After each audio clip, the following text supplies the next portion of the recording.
Oh, I get it. I should have twined Lift in Albuquerque.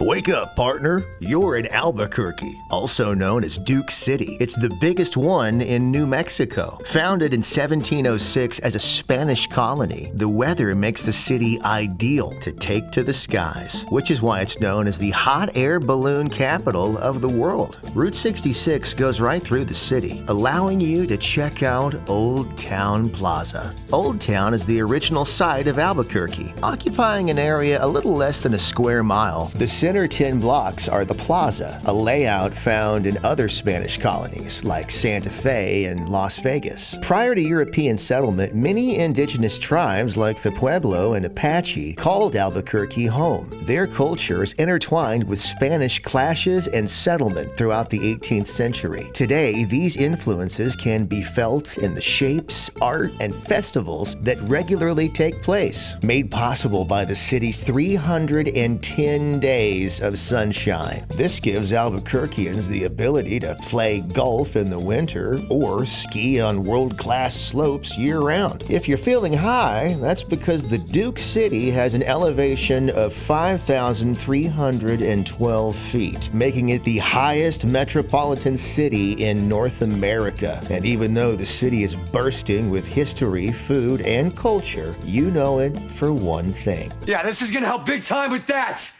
Bitch! Originally conceived by creator Vince Gilligan as taking place in Southern California, a small budget combined with New Mexican tax breaks necessitated a change of scenery, which transformed this drama into a contemporary Western, something the show leaned into, and thus Breaking Bad was born. You already hit up Jesse's favorite eatery, the Doghouse, when you got into town. So next is A1A Car Wash. It's where Walt cleaned his money and where you can clean your car. In real life, it's called Mr. Car Wash, although it used to be named the infinitely superior Octopus Car Wash. Afterward, it's time to check on your favorite lawyer, Jimmy McGill, aka Saul Goodman. These days, you may even see Jesse Pinkman smoking out front. That's because Saul's law office is a bar with craft cocktails called the Bourbon House. Finally, your next stop's a big one, the house of Walter and Skylar White. Apparently, so many people were throwing pizzas on the roof, the owners put up a fence and barricade to prevent it. Come on, don't be a jerk. Why waste a perfectly good pizza? You hit up the Breaking Bad Museum and are on your way to the Petroglyph National Monument, which, if you're like me, begs the question, what is a petroglyph? Well, I'm glad you asked. Petroglyphs are ancient rock art made by prehistoric people that gives us insight into their lives and culture. Since New Mexico has been home for thousands of years to native people and then Spanish settlers, hundreds of petroglyphs can be found here, like this cat peeing on your carpet or this rat with a crack pipe. All that history's making you hungry.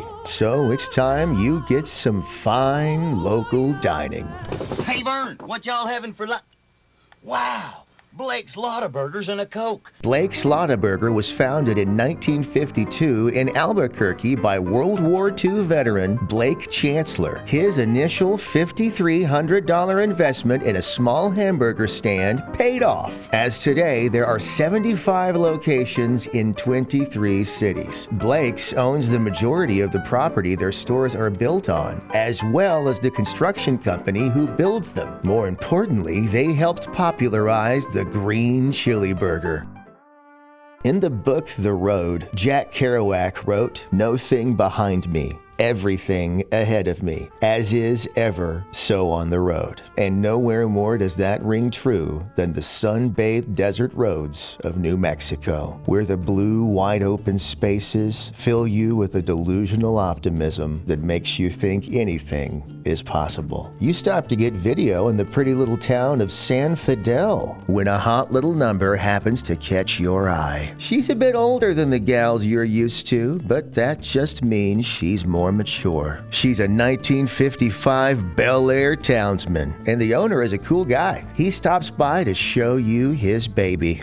Corvette engine. Oh, wow. What? Look at the dashboard.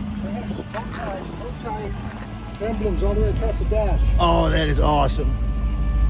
That is awesome. The bow ties? You check out the bow ties, which remind you to put on your Sunday best for a trip to St. Joseph's Church, a mission-style church built 105 years ago, long before San Fidel was a ghost town. I have seen so many packs of wild dogs on this trip. I thought that thing at the end of Talladega Nights was a joke, but apparently it's real. Today we want to talk about something serious.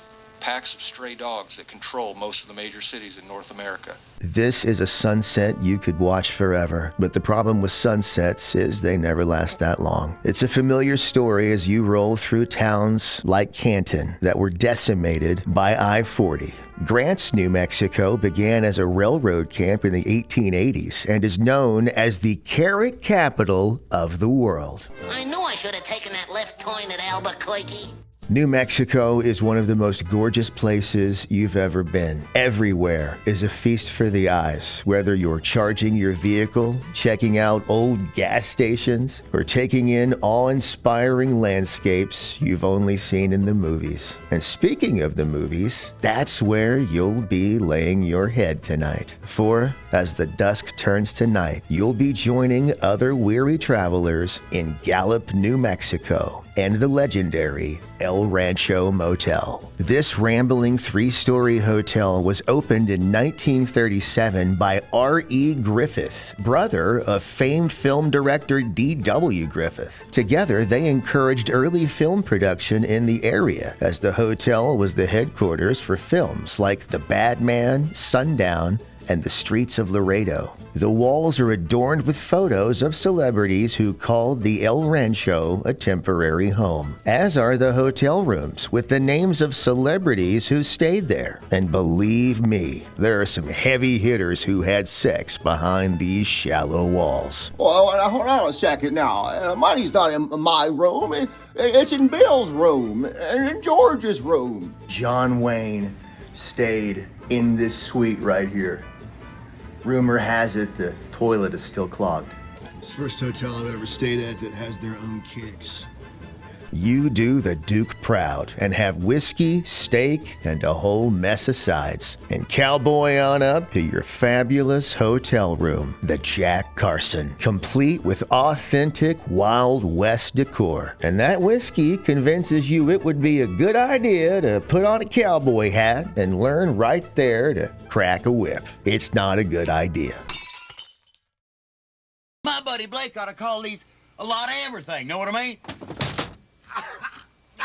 Burn my hand, burn my bowling hand.